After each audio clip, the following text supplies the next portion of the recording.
14 de abril de 2026.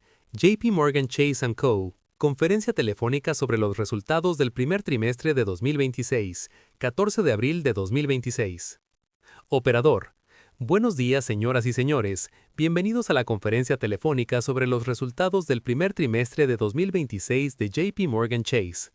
Esta llamada se está grabando. Instrucciones para el operador. A continuación, daremos paso a la presentación. La presentación está disponible en el sitio web de JP Morgan Chase. Consulten la cláusula de exención de responsabilidad al final de la conferencia sobre las declaraciones prospectivas. Por favor, esperen. En este momento, quisiera ceder la palabra al presidente y director ejecutivo de JP Morgan Chase, Jamie Dimon, y al director financiero, Jeremy Barnum. Señor Barnum, adelante. Muchas gracias y buenos días a todos. Este trimestre la empresa registró un beneficio neto de $16.500 millones y un beneficio por acción, BPA, de $5.94, con un retorno sobre el capital invertido, ROTCE, del 23%. Los ingresos, que ascendieron a $50.500 millones, aumentaron un 10% interanual, impulsados principalmente por mayores ingresos en el área de mercados, mayores comisiones en gestión de activos y banca de inversión y mayores ingresos netos por intereses, NII, debido al crecimiento del balance, compensado en gran medida por el impacto de las tasas de interés más bajas. Los gastos, que ascendieron a $26.900 millones, aumentaron un 14% interanual, principalmente debido a una mayor remuneración, que incluye una mayor compensación vinculada a los ingresos y el crecimiento del personal de primera línea, así como mayores gastos de corretaje y comisiones de distribución. Este aumento también refleja la ausencia de una liberación de provisiones especiales de la FDIC el año anterior. Además, se registraron costos crediticios de $2.500 millones, con castigos netos de $2.300 millones y una provisión neta de $191 millones. En cuanto al balance, cerramos el trimestre con un ratio CET1 estandarizado del 14,3%, 30 puntos básicos menos que el trimestre anterior, ya que el beneficio neto se vio más que compensado por las distribuciones de capital y un mayor RWA.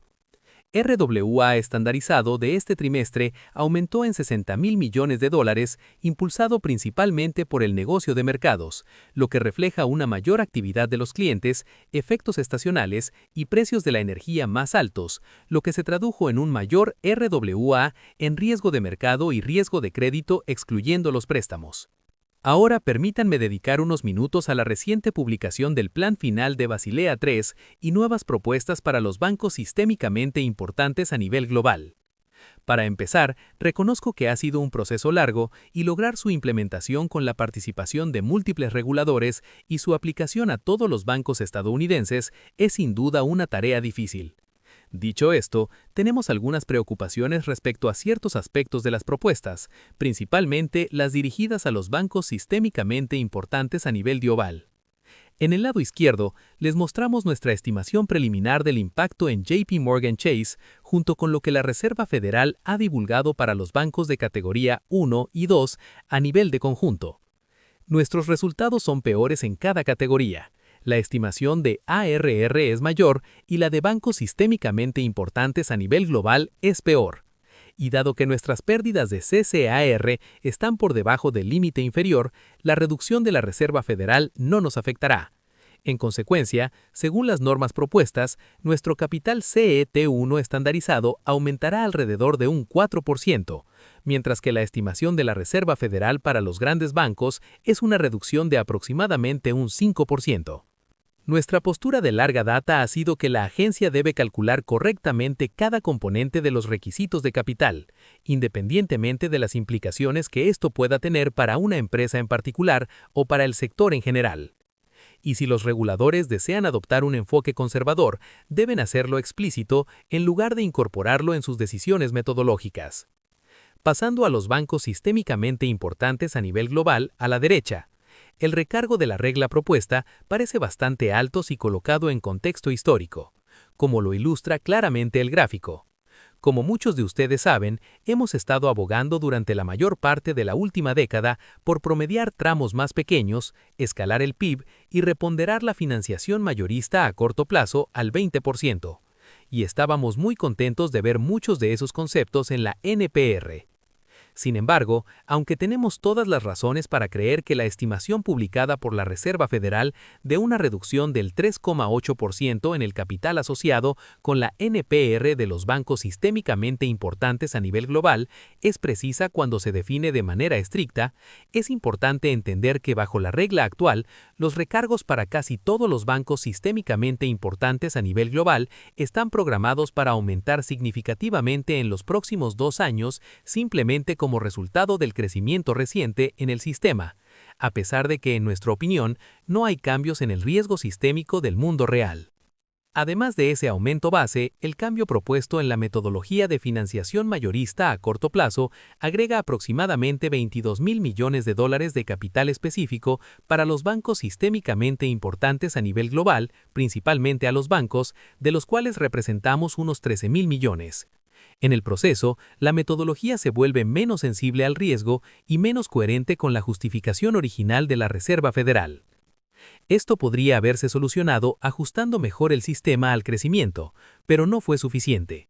El resultado final es que debemos planificar un 5,2% en 2028, aumento de 70 puntos básicos sobre el requisito actual del 4,5%, lo que sumado al aumento de los activos ponderados por riesgo, RWA, derivado de la fase final de Basilea III, resulta en un incremento total de aproximadamente $20,000 millones de bancos sistémicamente importantes a nivel global, según nuestro balance actual. Esta persistente descalibración del recargo estadounidense es obviamente perjudicial para la competitividad internacional, pero aún más importante, a nivel nacional, esto significa que el costo del crédito de JP Morgan Chase para los hogares y las empresas estadounidenses es probablemente mayor que el de otros bancos nacionales no bancos sistémicamente importantes. Reconocemos que somos más grandes y sistémicamente más importantes que incluso grandes empresas nacionales, pero en fin, la pregunta es, ¿cuánto más debe ser el costo? Es muy difícil conciliar los principios enunciados en el Libro Blanco de la Reserva Federal de 2015 sobre las instituciones sistémicamente importantes a nivel global para llegar a un resultado en el que JP Morgan Chase tenga que pagar un recargo de $109 millones por ser un banco sistémicamente importante. Obviamente, las normas aún no están definitivas y para eso es el proceso común. Como escribió Jamie en su carta como presidente, todos queremos seguir adelante. Por lo tanto, nuestros comentarios serán muy específicos. Sin embargo, creemos firmemente que el marco debe ser consistente y que por lo tanto el sistema mejoraría si se abordaran estos puntos pendientes. Ahora pasemos a nuestros negocios. CCB reportó una utilidad neta de $5 millones. Los ingresos de $19,600 millones aumentaron un 7% interanual, impulsados principalmente por mayores ingresos NEI, de tarjetas y en gran medida por mayores saldos rotatorios y mayores ingresos por arrendamiento operativo en auto. Algunos puntos de destaque. A pesar de la reciente volatilidad en los precios del mercado y del gas, según nuestros datos, los consumidores y las pequeñas empresas se mantienen resilientes, con gastos que continúan por encima del ritmo del año anterior. Los depósitos promedio aumentaron un 2% interanual debido al crecimiento de cuentas y moderación de flujos de inversión buscando rentabilidad. Los activos de inversión de los clientes aumentaron un 18% interanual, impulsados por el desempeño del mercado y las sólidas entradas netas. Y en préstamos hipotecarios, las originaciones de $13,700 millones aumentaron un 46% interanual, impulsados principalmente por el desempeño de las refinanciaciones.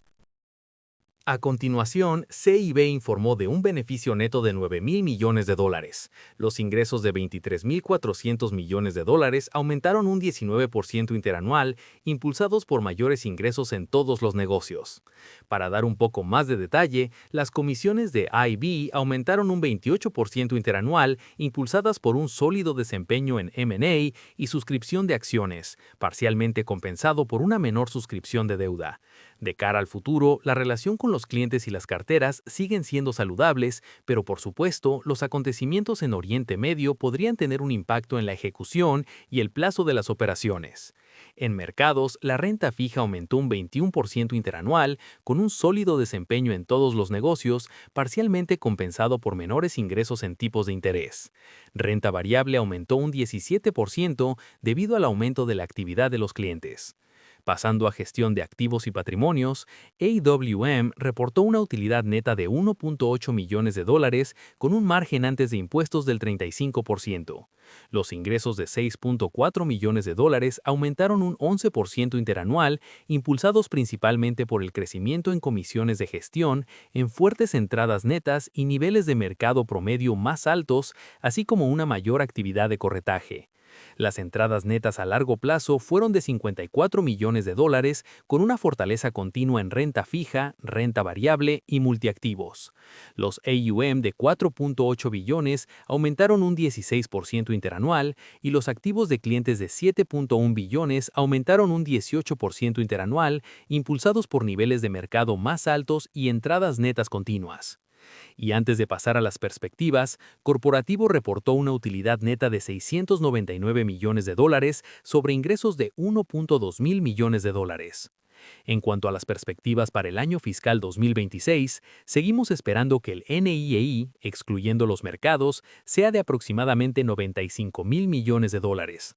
Ahora prevemos que el NIEI total sea de aproximadamente 103 mil millones de dólares, debido a que el NIEI de mercado disminuirá a unos 8 mil millones de dólares, principalmente por las tasas, lo cual esperamos que se compense en gran medida con el MIR.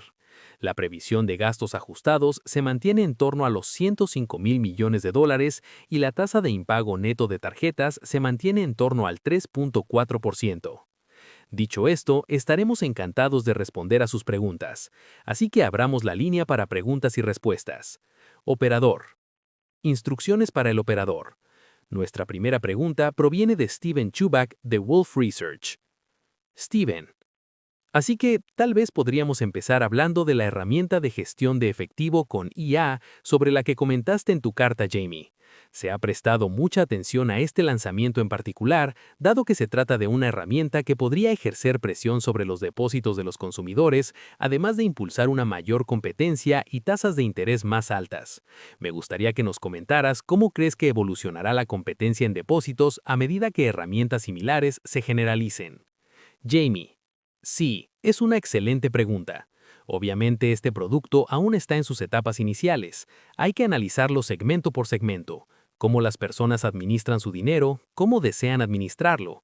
Son bastante astutos en este aspecto, sobre todo quienes tienen un patrimonio neto alto.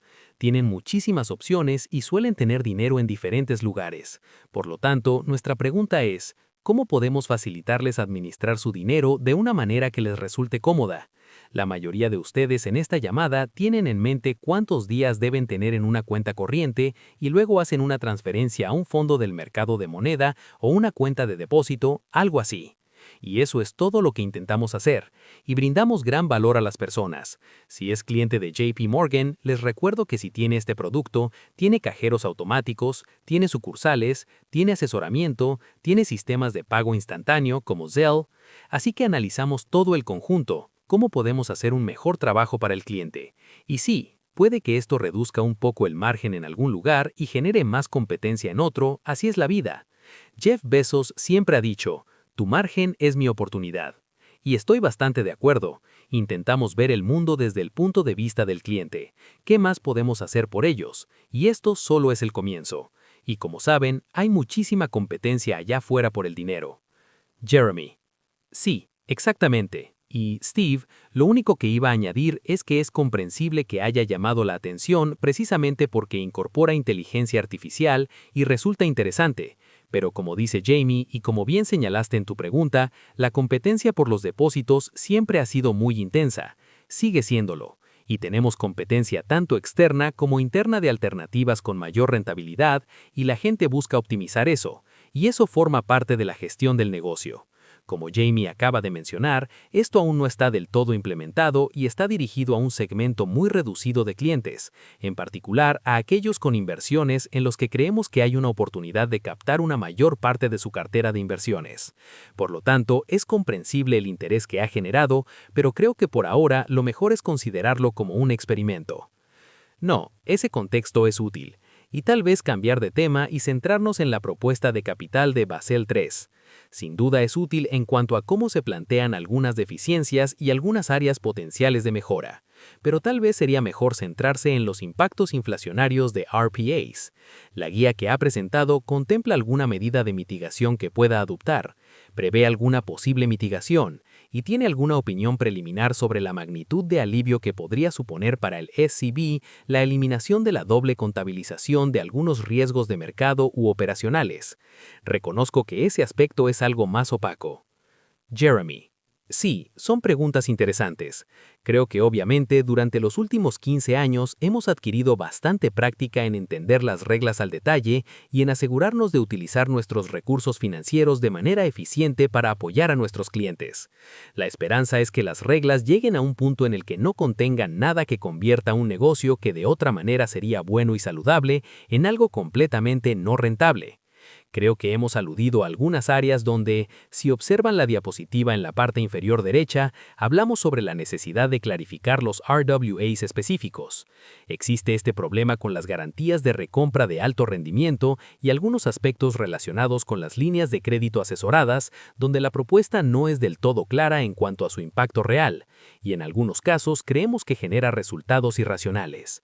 Pero en términos generales, no creo que se trate de optimización en este momento. Creo que se trata de un conjunto de reglas que está convergiendo a un punto y luego necesitamos hacer crecer el negocio y desplegar los recursos para atender a nuestros clientes.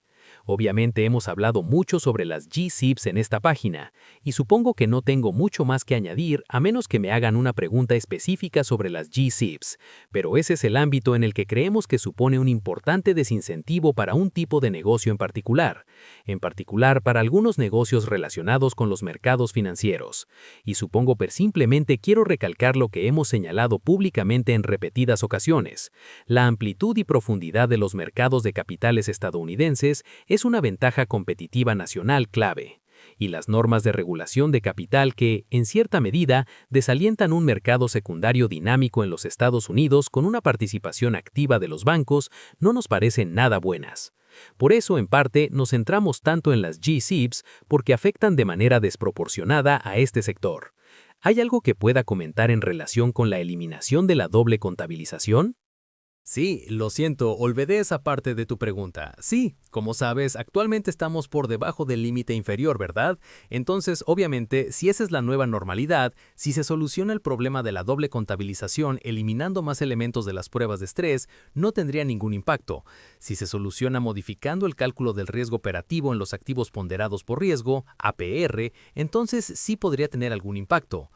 Obviamente, no hay garantías de que seamos un banco permanentemente por debajo del límite inferior, pero sospecho que este tema es más relevante para las instituciones cuya combinación de negocios tiende a situarse estructuralmente por encima de dicho límite. Aún no está claro si, a medida que la situación se estabilice, fluctuaremos entre estar por encima y por debajo del límite o si tenderemos a estar estructuralmente por encima, ya veremos, pero creo que la eliminación del doble conteo es algo que apoyamos sin duda. Probablemente no sea nuestra prioridad número uno en este momento, ya que se han logrado algunos avances en ese sentido. Sí, permítanme mencionar también que en el mercado, el shock del mercado global, nunca se había visto algo así. En el mundo real, durante todos estos años, incluyendo la pandemia de COVID y antes de la gran crisis, nada parecido a lo que han visto, y ya tenemos entre 80,000 y 90,000 millones de dólares de capital para las carteras de negociación. Así que esas cifras están completamente desfasadas en la realidad. Y el capital de riesgo operativo no puedo evitar decir que es otra locura absurda, algo que ocurre una vez cada 1000 años, y peor aún, en mi opinión, crean activos ponderados por riesgo. Todas las empresas del mundo tienen riesgo operativo y crean artificialmente activos ponderados por riesgo, que no existen. Y esto inmoviliza mucho capital y liquidez para siempre sin ninguna razón válida. Y entiendo que existe riesgo operativo. Creo que hay formas reales de medirlo, por cierto, y quiero aclarar que no se trata de un ejercicio académico, artificial y excesivamente complejo, sino de riesgos operativos, como préstamos con margen que se retrasan, el uso de garantías subprime en lugar de garantías prime y la forma en que se procesan las cosas. En eso es en lo que realmente deberían centrarse, en reducir el riesgo operativo real, en lugar de en estos cálculos que no pueden cambiar. Por ejemplo, si todo se reduce al negocio hipotecario y uno se retira, el riesgo sigue ahí. ¿Quién haría algo así? Así que es hora de analizar bien estas cosas y hacerlas correctamente. Nuestra siguiente pregunta proviene de Erica Najarian de UBS. Jeremy, mi primera pregunta es para ti. ¿Modificaste la previsión del NII de mercados debido al cambio en las tasas a finales de febrero y hoy? Me pregunto, considerando la cifra de NII sin incluir mercados de 95,000 millones de dólares, ¿la mantienes? ¿Cuáles son las compensaciones a las tasas más altas y la sensibilidad de los activos si no hay recortes para el resto del año? Sí, claro, es una buena pregunta, porque creo que hemos dicho que somos sensibles a los activos y las tasas son un poco más altas como resultado de la eliminación de los recortes en la segunda mitad del año, y entonces podrías haber esperado que revisáramos el NII ex Markets un poco al alza, pero solo para hacer un pequeño cálculo mental, el EAR que acabamos de revelar es de 1.8 millones de dólares, a raíz de que los recortes fueron bastante retroactivos. El impacto en el promedio de todo el año es de solo unos 20 puntos básicos, así que la cantidad de revisión al alza que podrías haber esperado es realmente bastante pequeña cuando haces ese cálculo. Y hubo algunos otros ruidos al alza y a la baja, y algunos efectos de redondeo, así que esa es esencialmente la razón por la que las cifras no han cambiado, así que no creo que haya que sacar muchas conclusiones. ¿Entendido? Perfectamente claro. Y mi segunda pregunta es para Jamie. Por supuesto, todos estábamos analizando la carta del presidente de hace algunas semanas, y uno de los temas sobre los que escribió y del que ha hablado extensamente en el pasado es el crédito privado. Y creo que comprendemos perfectamente la postura de JP Morgan al respecto, pero dada la repercusión que ha tenido este tema, supongo que la pregunta es para usted y su equipo es, si tenemos una recesión, un mayor número de impagos, mayor gravedad y pérdidas acumuladas en los préstamos apalancados, ¿cuál será la pérdida final para los bancos?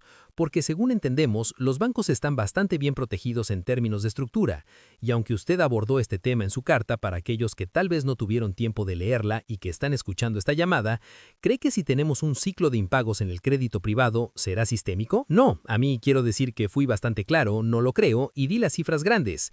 Los préstamos apalancados de crédito privado son como 1.7 billones de dólares. Los bonos de alto rendimiento son algo así como 1.7 billones de dólares. Los préstamos apalancados indicados de bancos son como 1.7 billones de dólares. La deuda con grado de inversión es de 13 billones de dólares, y hay muchas otras cosas por ahí. Y señalé que creo que ha habido un cierto debilitamiento en la evaluación crediticia, y no solo por parte del crédito privado, en otros lados, y habrá un ciclo crediticio un día. Y creo que cuando haya un ciclo crediticio, las pérdidas serán peores de lo que la gente espera en relación con el escenario. No creo que sea sistémico, casi no puede ser sistémico a ese tamaño en relación con el resto de las cosas. Pero cuando llegan las recesiones, los valores bajan y la gente refinancia a tasas más altas. El sistema se verá sometido a presión. ¿Están preparados para eso?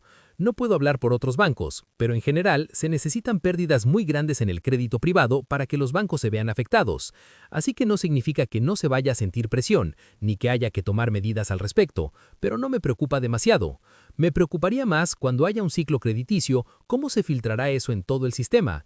Para mí ese es el problema más grande. Pero también señalé que en general la deuda de las corporaciones no está demasiado alta. La deuda de los consumidores en general tampoco está demasiado alta. La mayor parte del exceso de deuda se encuentra en la deuda pública en este momento. Así que hay aspectos positivos y negativos al analizar lo que sucederá si hay un ciclo. Y por supuesto, siempre nos preocupa lo que sucede en el ciclo. Y como dije, creo que será peor de lo que la gente espera. Y puede analizar qué sucede en otros ciclos con diversos créditos, industrias, etc. Otra cosa que casi siempre sucede es que hay una industria que sorprende a la gente.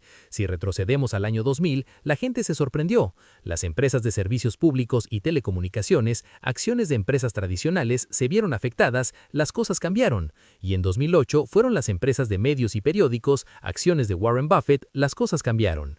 Esta vez tenemos todos los informes en Twitter sobre software. Ya veremos. Puede que sea software o puede que no lo sea, pero siempre sucede algo inesperado en el crédito. Nuestra siguiente pregunta proviene de John McDonald de Truist Securities. Quería hacerle una pregunta sobre las reservas. ¿Podría hablarnos sobre la ponderación de escenarios y cómo influyen sus perspectivas sobre los riesgos macroeconómicos en su proceso de establecimiento de reservas y cómo se reflejó esto en este trimestre? Sí, John, buena pregunta, porque creo que en términos generales, si observa el presupuesto, es bastante pequeño y podría impresionarse con todo lo que está pasando en Oriente Medio, especialmente considerando nuestra postura histórica de querer ser conservadores y las preocupaciones sobre las dinámicas geopolíticas, así que hay algunas cosas al respecto.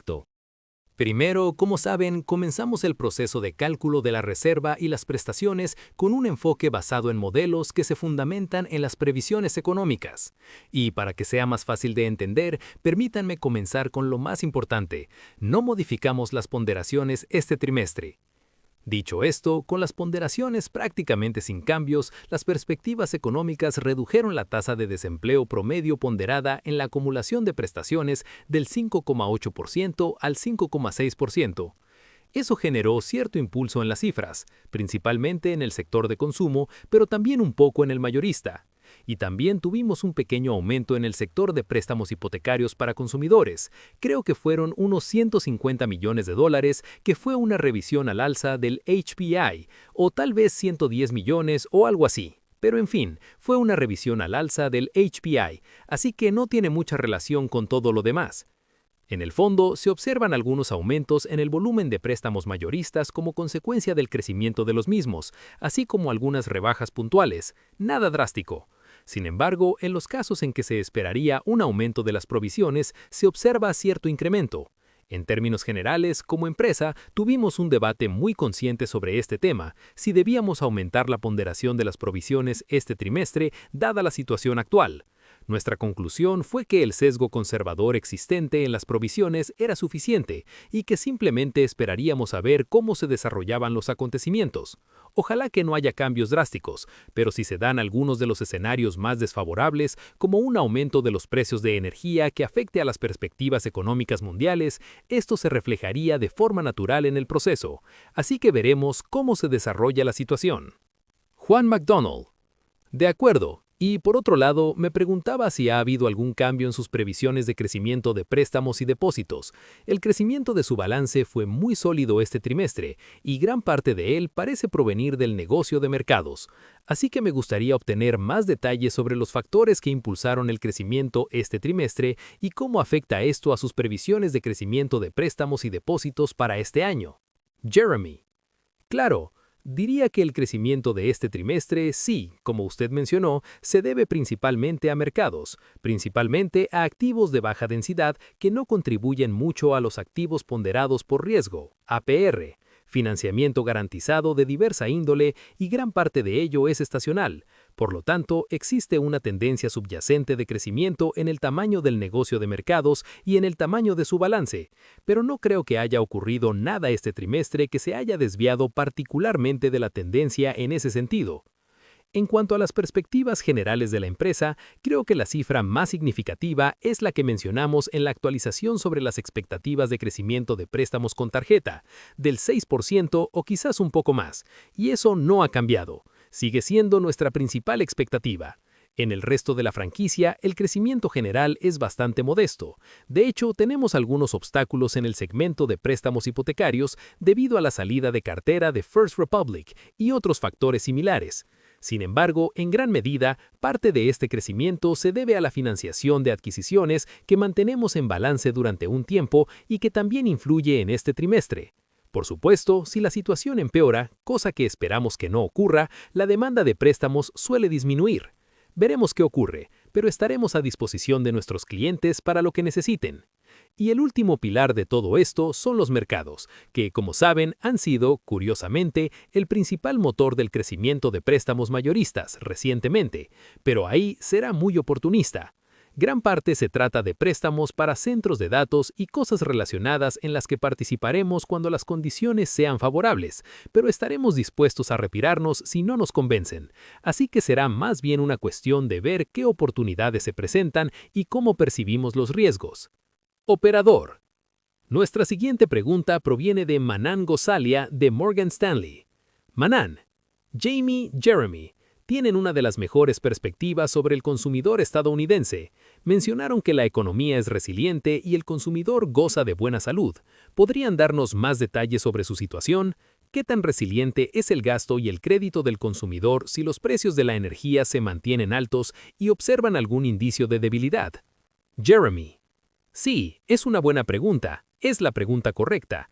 Nos la hacen mucho y me cuesta decir algo nuevo e interesante cada trimestre. La verdad es que no hay nada nuevo o interesante que decir este trimestre. Lo hemos analizado desde todos los ángulos: las tasas de renovación anticipada, las tasas de morosidad, el colchón de caja, el gasto discrecional, el gasto no discrecional. Todo parece coherente con las tendencias anteriores y fundamentalmente saludable. Permítanme añadir un matiz importante en el contexto de los precios de la energía y la situación de este trimestre. Creo que el costo del gas o la energía representa alrededor del 3% del gasto promedio del consumidor, al menos en nuestra cartera. No es insignificante, pero tampoco abrumador. Hemos analizado si existe alguna evidencia de que la gente está cambiando sus inversiones o reduciendo otros gastos discrecionales para compensar el aumento del precio del gas, pero aún no es suficiente para que se note. Sin embargo, quisiera advertir que, fundamentalmente, la principal razón del buen desempeño del crédito al consumidor es la solidez del mercado laboral. Si se producen repercusiones negativas en el Oriente Medio, como un aumento drástico de los precios de la energía u otros problemas que en última instancia reflejan la sorprendente resiliencia de la economía estadounidense y el consumidor, y que, desde la perspectiva de muchos, tienen efectos en cadena en el mercado laboral, entonces verán claramente las consecuencias. Pero por ahora la situación sigue siendo la misma: un consumidor resiliente que se encuentra bien a pesar del aumento del precio de la gasolina. James Dimon: sí, y yo añadiría que nos estamos centrando demasiado en los detalles, pero también nos está ayudando ahora mismo el aumento de las devoluciones de impuestos. Jeremy: sí, exactamente. Manan: eso es muy útil. Y luego un seguimiento aparte sobre el negocio de operaciones bursátiles. Primero, observan alguna señal de volatilidad negativa o las cosas seguían siendo bastante buenas en marzo. Y luego, si analizamos los activos de negociación que aumentaron significativamente trimestre tras trimestre, ¿hubo algún factor específico en el ambiente que lo impulsara? ¿Fue algo habitual o es parte del despliegue continuo de capital excedente, Jeremy, del que has estado hablando? Jeremy: de acuerdo. Lo siento mucho. Creo que hay varias preguntas implícitas en tus preguntas de seguimiento. Permíteme intentar hacerlo de forma eficiente. En resumen, no hemos visto realmente volatilidad negativa. Es cierto que existen focos de volatilidad en algunos mercados, pero en términos generales nos referimos a mercados con grandes brechas y baja liquidez que mantienen a los clientes al margen. Como ya he mencionado, es cierto que han habido casos de volatilidad en ciertos subsegmentos de ciertas clases de activos. Sin embargo, en general, esta no ha sido una característica de este trimestre, lo cual en mi opinión explica en parte el excelente desempeño.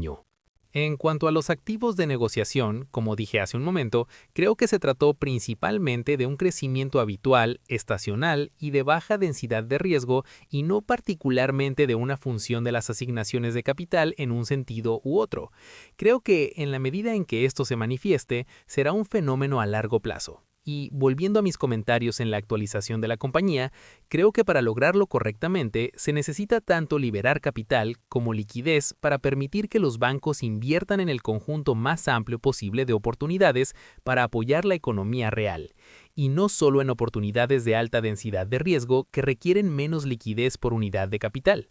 Operador: nuestra siguiente pregunta proviene de Mike Mayo de Wells Fargo Securities.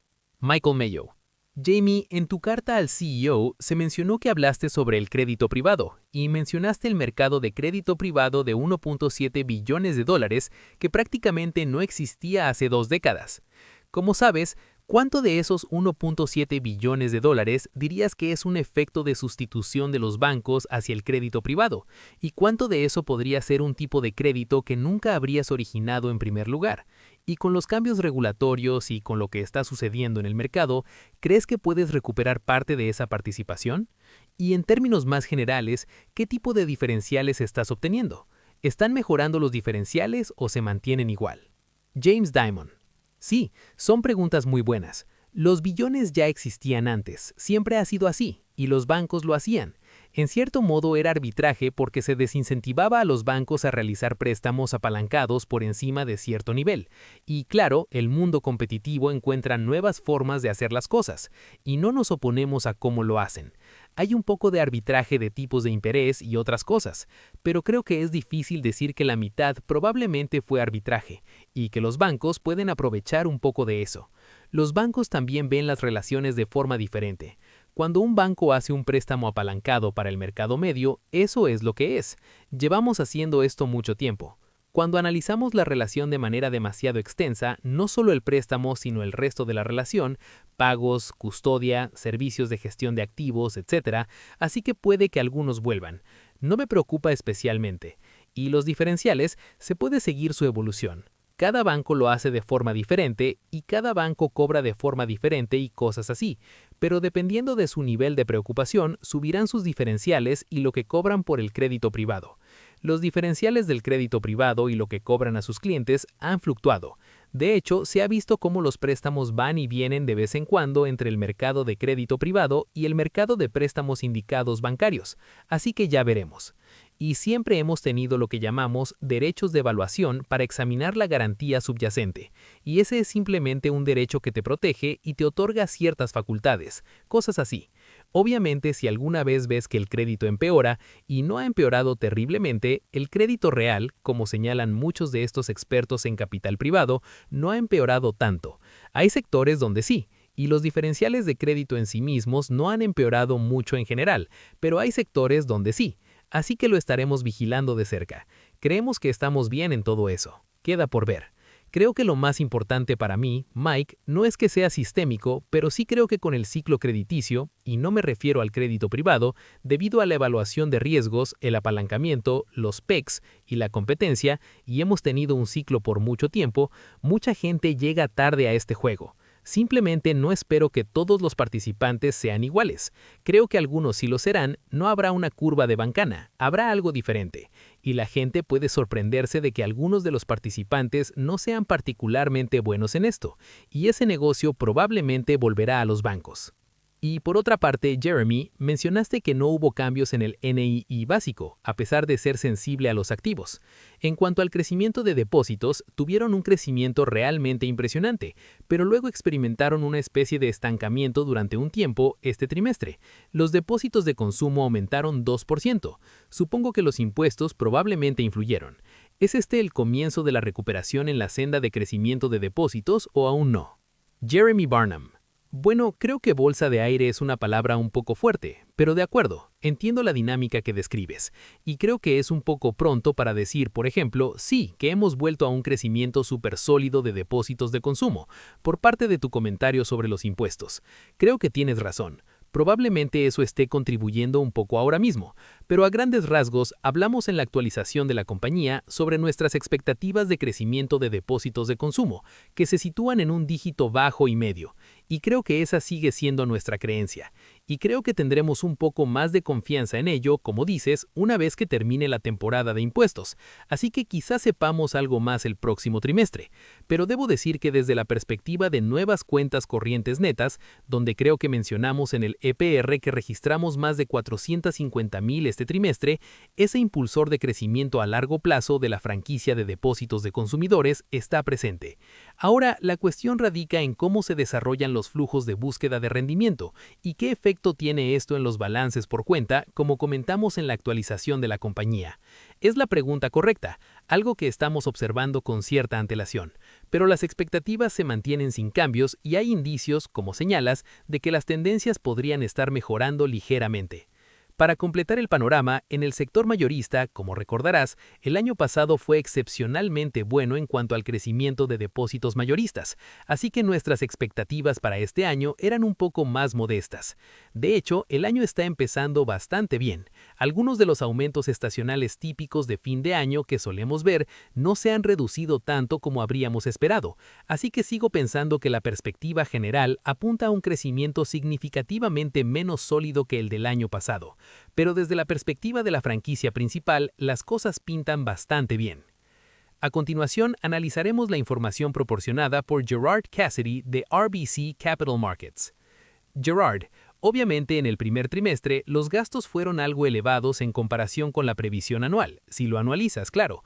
¿Podrías explicarnos cómo piensas reducirlos en los próximos 3 trimestres para alcanzar la previsión de fin de año que nos diste de $105,000 millones? Jeremy Barnum. Sí, así que te desaconsejo en cierto modo anualizar la tasa de gasto trimestral porque hay mucha sazonalidad en el componente de volumen y relacionado con los ingresos en función de la sazonalidad de los ingresos de mercados en particular. Pero creo que, en realidad, como bien sabes, Gerard, no es la forma en que manejamos la compañía. Es decir, no creo que te refirieras a esto, obviamente, pero la implicación de tu pregunta es que, las cifras son un poco altas en el primer trimestre. Vamos a buscar algunos gastos que recortar para cumplir con nuestras previsiones, y esa no es la forma en que hacemos las cosas. Nosotros manejamos los gastos de forma integral todos los días de la semana. Pero en términos generales, creo que estás llegando a algo importante. Si consideramos el desempeño excepcionalmente sólido del negocio de mercados y banca este trimestre, es posible que hubiéramos esperado que revisáramos al alza la previsión de gastos para todo el año, porque, siendo realistas, creo que nadie podría haber. Es imposible imaginar que hubiéramos presupuestado el nivel de desempeño que vimos este trimestre en mercados y banca, y que, sí, ya casi termino. No, lo que digo es que se espera que algunos resultados sean bastante buenos. Espero que cada trimestre sea así de bueno, y entonces nuestro objetivo de gastos sería poder gastar más dinero porque nos fue muy bien. De acuerdo, pero aún quiero dejar claro mi punto, Jared, y te aconsejaría que no llegues a la conclusión de que, para efectos de todo el año, veremos la cantidad de compensación interna implícita entre el volumen y los ingresos, así como otros gastos, que se deduce de la falta de revisión de las previsiones este trimestre. Es demasiado pronto en el año, así que veamos cómo se desarrollan las cosas en el próximo trimestre. Si los volúmenes y cada trimestre fueran tan buenos como este, gastaríamos más de 105,000 millones de dólares por una muy buena razón. Sí, no hay duda al respecto. Sí, los 105,000 millones de dólares no son una promesa, sino el resultado de los resultados empresariales. Como ya has mencionado, Jamie, el buen crecimiento de gastos es algo que todos comprendemos perfectamente. Como pregunta complementaria sobre activos digitales, stablecoins y la evolución que estamos experimentando en la adopción de este tipo de nuevas tecnologías, podrían informarnos sobre el impacto que esto podría tener en los depósitos, pero aún más importante, los pagos. Obviamente son una empresa de pagos muy importante. ¿Cómo lo están evaluando? Claro, hay muchísimo que decir sobre las stablecoins. Obviamente hay muchos aspectos legislativos y regulatorios en marcha. Creo, Gerard, que tu pregunta se centra más en el impacto a largo plazo en el ecosistema de pagos. Así que desde esa perspectiva, empezaría por el negocio mayorista y hablaría de todas las innovaciones que hemos implementado para modernizar los pagos a través de Kinexys y cómo esto está dando sus frutos, ofreciendo a muchos de nuestros clientes nuevas y atractivas funciones como dinero programable, diferentes horarios, depósitos tokenizados y demás. Estamos muy entusiasmados de adoptar este tipo de innovación y formar parte de ella. La pregunta es, ¿cómo se relaciona con nuestra franquicia actual? Y en el contexto de los pagos mayoristas, creo que simplemente forma parte de nuestra oferta de productos. A veces la gente piensa que habrá una stablecoin que revolucionará radicalmente el paradigma actual de los pagos mayoristas, y creo que esa no es la perspectiva correcta, porque los pagos mayoristas ya son un negocio increíblemente eficiente, con márgenes muy bajos y clientes muy sofisticados. Así que no es como si, parafraseando un poco el comentario anterior de Jamie, existiera una situación del tipo «tu margen es mi oportunidad» en los pagos mayoristas. Ya es un negocio muy moderno, tecnológicamente muy sofisticado y con márgenes bastante bajos, donde constantemente ofrecemos innovación, incluso con algunas de estas nuevas tecnologías. En el ámbito del consumidor, se habla de cuál es el caso de uso para las stablecoins. Una versión de esto es como dinero digital, con todas las implicaciones obvias de KYC, conozca a su cliente.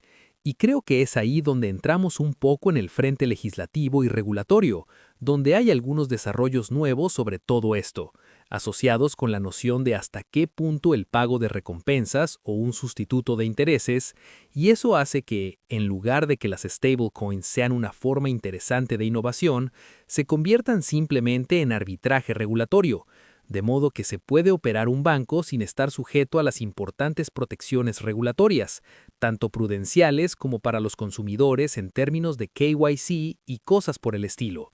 Así que estamos ansiosos por competir, estamos ansiosos por innovar, estamos innovando en todos los ámbitos.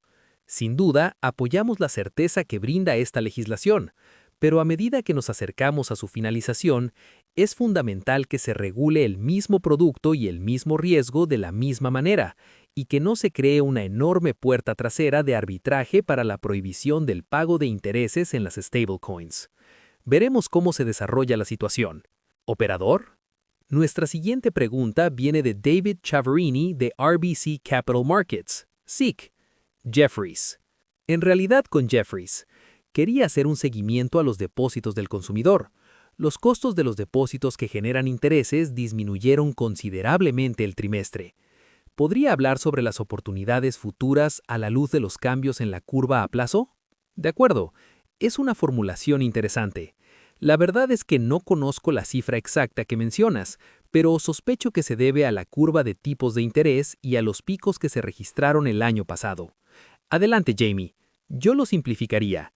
El margen sería más o menos el mismo que hoy, con una variación de un par de puntos básicos. Hay muchos factores que influyen, como el tipo de cuentas que abres, las devoluciones de impuestos y demás, pero por ahora se mantendría prácticamente igual. Sí, a mí me refería a que iba a pasar a la pregunta más general, supongo, de la que hablaste en términos de oportunidad. Y creo que está, como dice Jamie, la curva de rendimiento que fluye a través de las partes de alta beta de la franquicia de depósitos. Y luego está la parte de baja beta de la franquicia donde no diría que hay mucha oportunidad para bajar de precio, porque creo que, como es bien sabido, el precio ahí ya es bastante bajo. Pero está en el contexto de un paquete de servicio general donde muchos clientes con saldos relativamente bajos están obteniendo mucho valor en el paquete. Así que supongo que lo dejaría ahí. Y luego pasamos al seguimiento del crédito privado. Así que todavía hay mucha atención puesta en esto en los bancos. Creo que los bancos están bien protegidos, pero ¿podría recordarnos la estructura de estos préstamos en términos de tasas de anticipo típicas y la mejora crediticia implícita que protege su posición? Creo que estás pidiendo demasiada información. Ellos consideran sus préstamos como préstamos apalancados, por lo que tienes prioridad sobre los préstamos en sí. Cada uno es diferente, la relación préstamo-valor, los factores que la activan y demás, pero probablemente puedas averiguarlo, o si revisas la información divulgada por las BDCs, etc. Sí, creo que es razonable recordar al mercado algunas cosas que ya hemos dicho sobre este sector, ¿verdad? Sí, cada cliente, cada relación, tiene una estructura ligeramente diferente, pero en términos generales, como señala Jamie, se trata de un puesto de alta responsabilidad. Las carteras están bien diversificadas, contamos con diversas medidas de protección, tasas de anticipo conservadoras, una buena evaluación crediticia, límites a la concentración sectorial, mecanismos de manejo del flujo de efectivo, etc. Como solemos decir, nada de lo que hacemos está exento de riesgos, pero este es un sector con el que nos sentimos bastante cómodos gracias al riguroso control de nuestra forma de trabajar y a la garantía de una evaluación crediticia de alta calidad. Además, contamos con una serie de medidas de protección estructurales. Y las BDC tienen normas legales que les impiden exceder los límites de los préstamos a la empresa matriz, que a veces son uno y otras veces un poco más. Operador. Nuestra siguiente pregunta proviene de Abraham Poonawala, de Bank of America. Abraham Poonawala, supongo que solo una pregunta sobre IA, una sobre el lado del riesgo, una sobre el lado de la oportunidad. Sobre los riesgos, tal vez Jamie o Jeremy, si pueden darnos una idea de lo difícil que es para los inversores y para nosotros desde fuera evaluar el riesgo cibernético. Vimos los titulares la semana pasada sobre los riesgos cibernéticos habilitados por LLM que se discutieron en DC. ¿Es este un nivel de riesgo diferente? ¿Y cómo caracterizarían la preparación del sistema bancario para manejar esto si algo sucediera? Y vemos los titulares. Me pregunto cuáles serían las implicaciones de eso al pensar en los riesgos sistémicos, etc. Así que, ciberseguridad. Llevamos mucho tiempo hablando del riesgo cibernético. De hecho, creo que lo mencioné en la carta del presidente. Es nuestro mayor riesgo. Creo que JPM, cada sector es diferente. En este contexto, creo que JPM está muy bien protegido. Invertimos mucho dinero, contamos con expertos de primer nivel, estamos en contacto constante con el gobierno, actualizamos constantemente nuestros sistemas, pero la IA lo ha empeorado, lo ha hecho más difícil. Por supuesto, hemos leído de Mythos, que estamos probando ahora y analizando, y sí crea vulnerabilidades adicionales. Y tal vez más adelante mejores maneras de fortalecerse también, pero el riesgo cibernético no se limita a los bancos, es algo que se puede observar en casi cualquier industria. Además, los bancos, por supuesto, están conectados a bolsas y a otras cosas que crean capas adicionales de riesgo para la cuya protección trabajamos con muchas personas. Así que es un tema complejo, es un trabajo a tiempo completo y lo hacemos constantemente. Y si bien intentamos obtener los beneficios de la IA, también somos muy conscientes del riesgo cibernético. Creo que el gobierno también lo sabe. Y recuerden, hay ciberdelincuentes, hay ciberestados, hay ciberseguridad en todas partes, y por eso hay que ser muy cuidadoso. Así que diría que los bancos en general están bastante bien protegidos, aunque eso no significa que todo en lo que confían los bancos esté igual de bien protegido. Sí, y creo que hay una pequeña extensión de lo que dijo Jamie que vale la pena mencionar.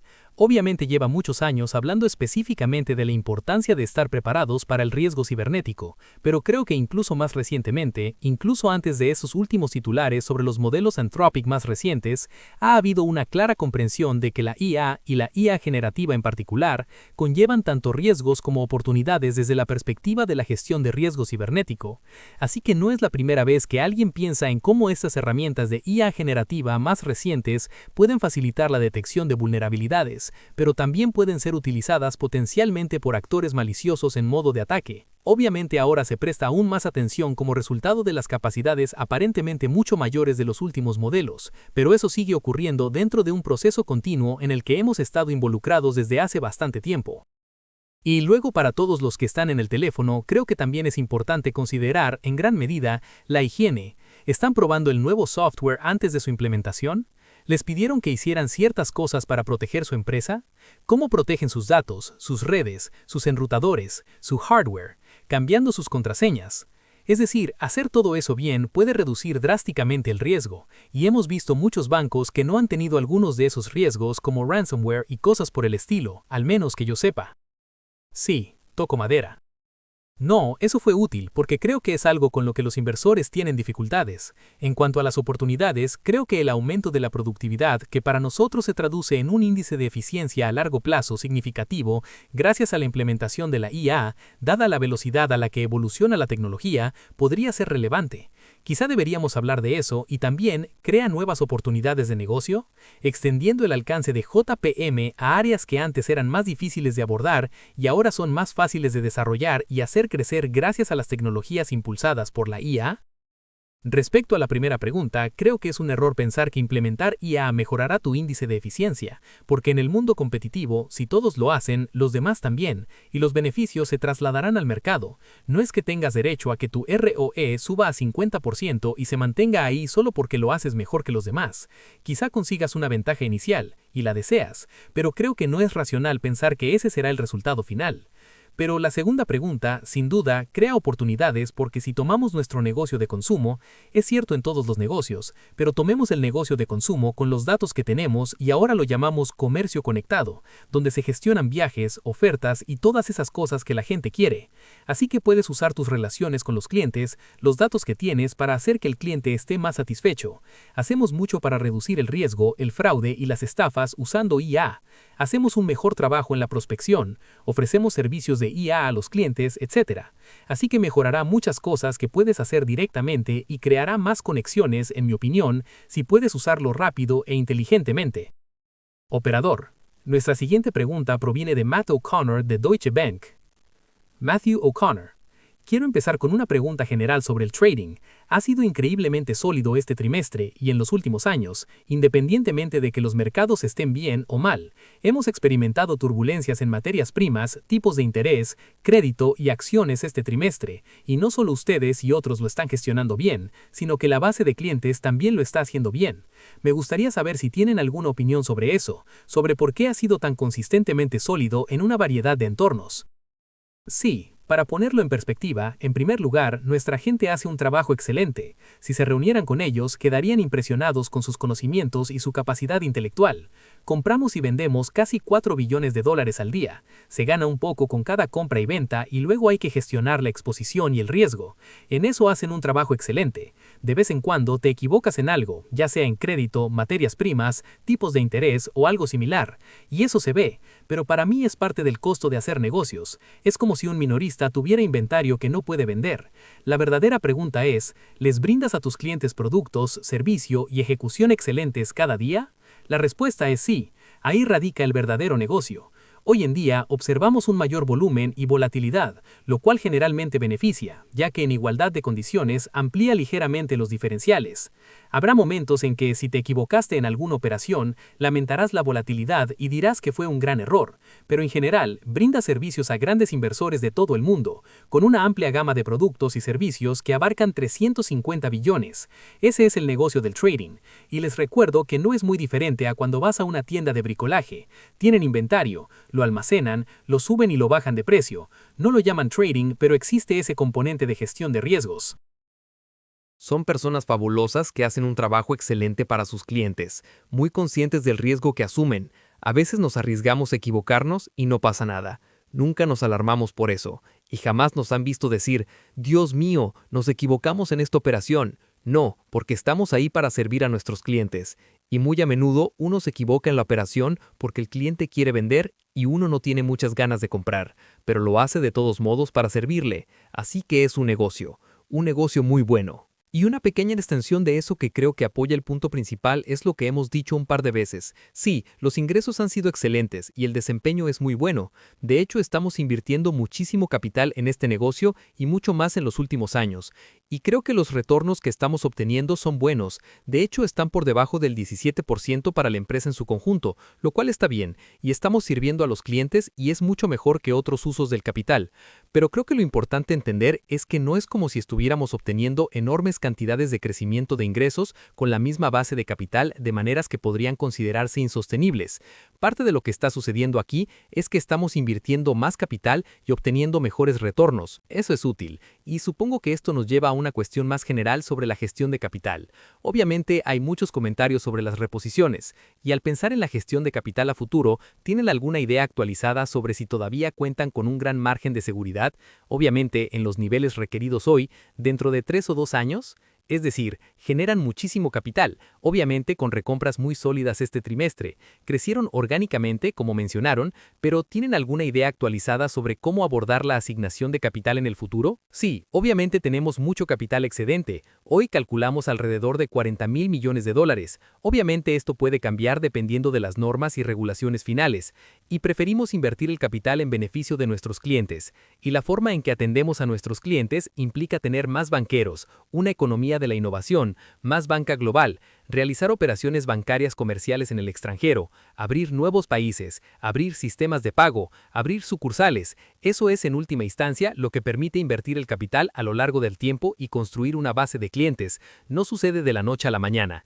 El resultado no simplemente es invertir capital, es decir, el objetivo no es invertir capital, sino construir negocios maravillosos que lo utilicen de forma inteligente a lo largo del tiempo, desarrollándose junto al cliente, principalmente con un enfoque centrado en el cliente.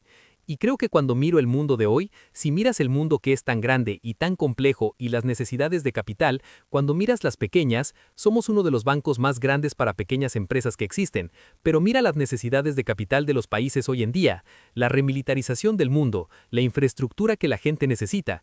Creo que habrá enormes necesidades de capital de las empresas, grandes fusiones, es decir, algunas de estas empresas, cuando las miro, ya no somos lo suficientemente grandes para atenderlas, y por eso creemos que habrá más oportunidades para atender a los grandes clientes de la manera que lo necesiten, con el tiempo, y eso podría ser fusiones y adquisiciones, podría ser países, podría ser ayudarlos a construir la infraestructura que necesitan.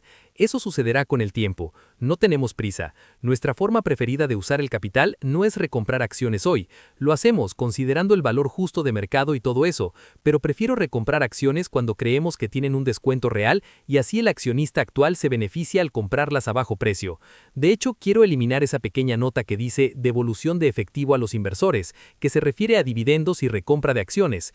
No me gusta mucho porque creo que crea una falsa sensación de que siempre es algo bueno cuando no lo es. Muy bien, lo añadiré a la lista. Siguiente pregunta. Operador. Nuestra siguiente pregunta proviene de Glenn Shore, de EB Core ISI. Ese último comentario me lleva a mi pregunta. Voy a fusionar mi pregunta y la siguiente porque es más fácil. Entonces, esas cosas que acabas de mencionar, Jamie, sobre las grandes necesidades de capital, algunas de ellas son a muy largo plazo.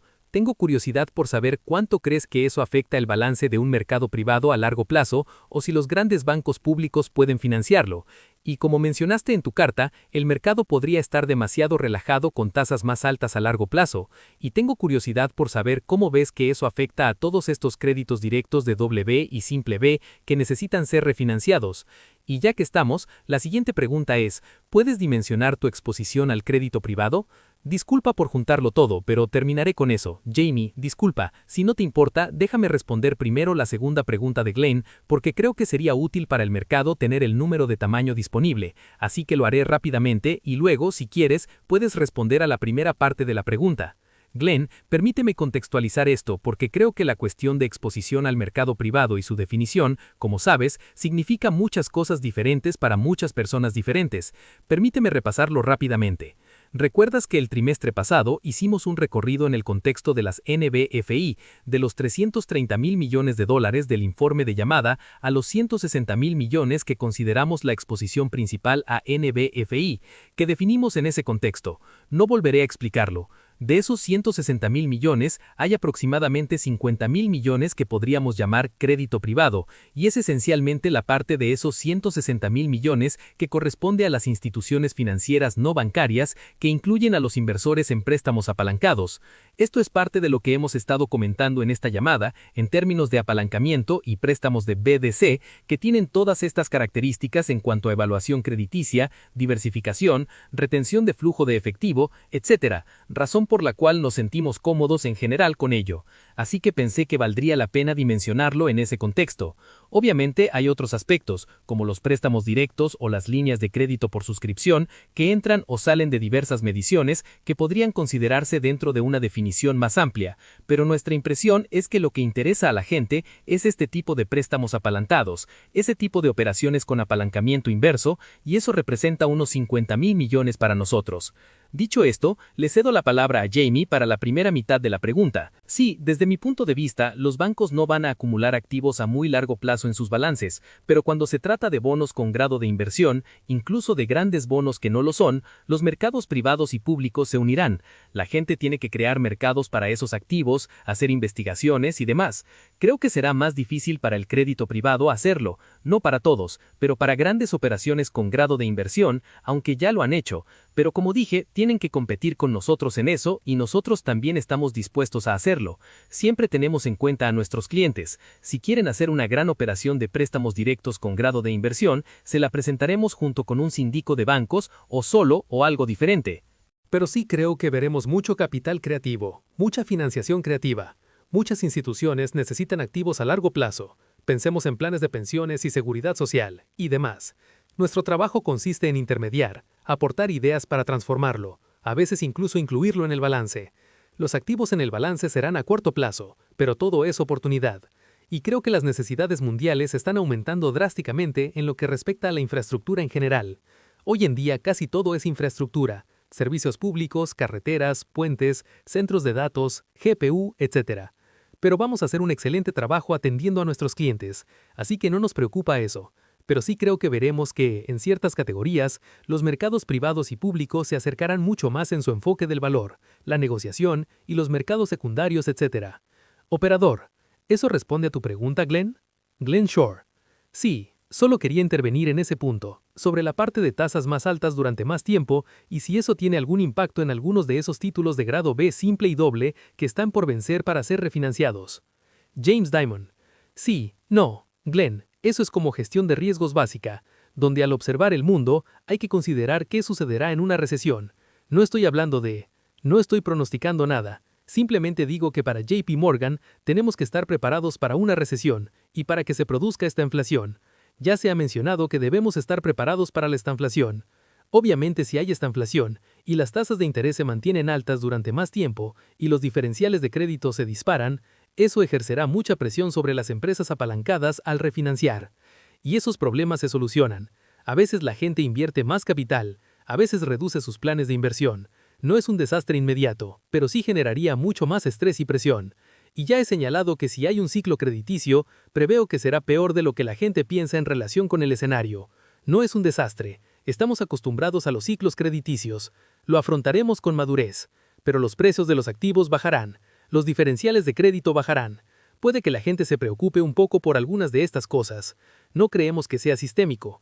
Eso se enmarca más bien en la categoría de comportamiento recesivo tradicional. Operador. Nuestra siguiente pregunta proviene de Jim Mitchell, de Seaport Global Securities. Jim Mitchell. Una pregunta rápida sobre banca de inversión. Parece que la actividad se mantuvo bastante bien en marzo. Quería saber su opinión sobre esto. ¿Se han reactivado las actividades o se han retomado los proyectos en cartera? ¿Qué opina sobre los proyectos en cartera y cómo los ve a corto y mediano plazo? Jeremy Barnum. Claro, sí, creo que es cierto que la actividad se mantuvo bien.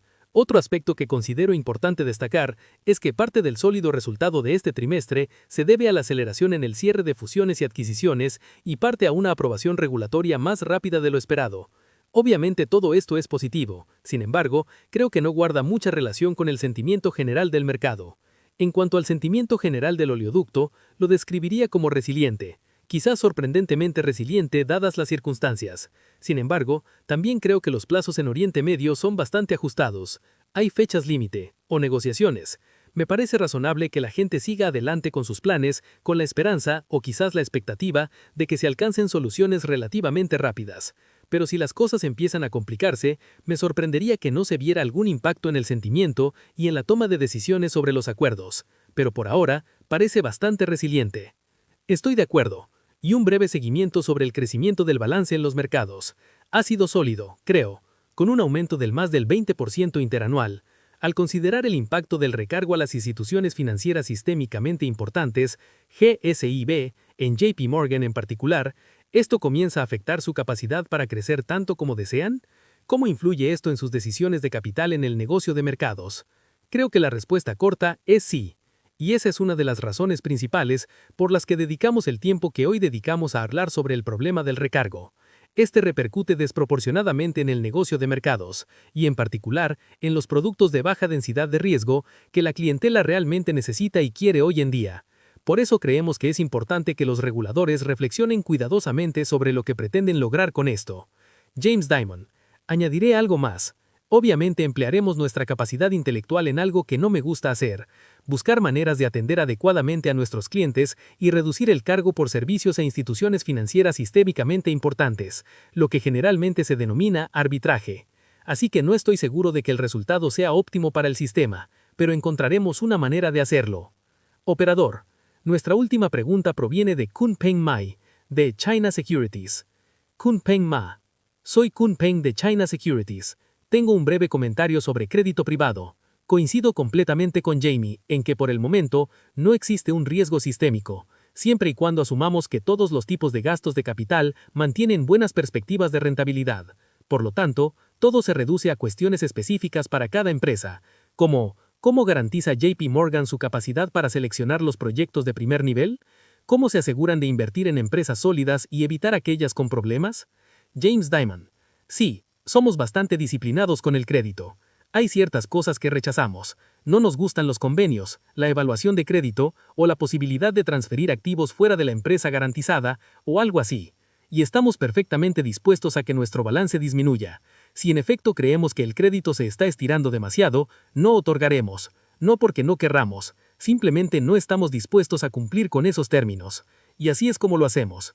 Evaluamos créditamente, cuando se trata de la mayoría de los clientes, incluido el crédito privado, la empresa, los préstamos, los convenios, todos esos aspectos. Y el crédito es una disciplina. Como dije, los préstamos, o todos ellos, son resultado de hacer buenos negocios.